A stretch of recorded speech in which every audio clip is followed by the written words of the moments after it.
Hi guys, let's talk about the 9 dot challenge, which of course I failed. And after I think my 4th or 5th attempt, I was like, this is a challenge, so I probably should be thinking of it in a different way. But when you read 4 straight lines and you see how the dots are arranged, you can't help but think of a square or a box, because that's what our brain tells us. We create an imaginary thing that doesn't exist because it's what makes sense to us. And according to our book, the visual memory schematization, we focus on the perimeter of the dots because that's what makes sense to us. And it's easy for our brains to understand that. So yeah, we create our own rules. And yeah, that's why most people fail their first attempt. Okay, which psychological principle explains why our brain struggles to think? Well, yeah, there's the mental sets for us to assume that our problems can be only fixed in one certain way. But I also was thinking about confirmation bias because it's our tendency to interpret information that we want to agree with, or it's in agreement with what we're already thinking or believing. And those 9 dots made a nice square, and I couldn't think to draw outside of the square that I saw.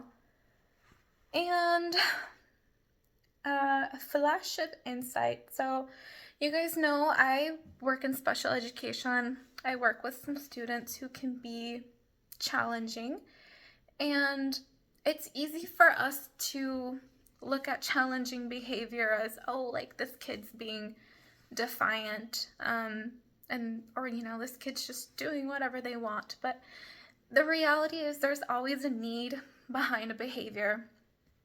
So in particular, I have a student who would run out of the classroom, and it was just that. Like, the behavior that we were seeing is she's just running out of the classroom, very unsafe, running to any place that she wants. And we realized the need behind her behavior is that she needed to get up and move. And she probably felt very restricted in the classroom.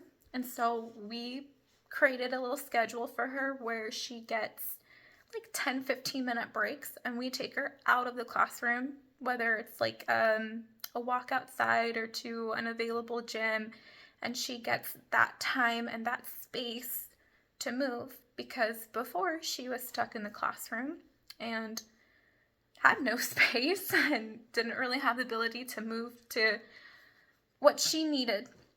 And so that is the aha flash of insight, where someone could see that behavior as, oh, she's being very disruptive, she's being defiant, she's a challenge to work with because she's always running away. But she just needed a time and a space to get her needs met, and that's what we did.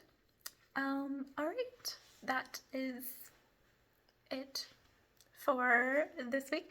I'm curious, how many attempts did you guys do for the challenge, or did anyone get it? Yeah, because I definitely didn't. I had to look up different answers. Bye, guys.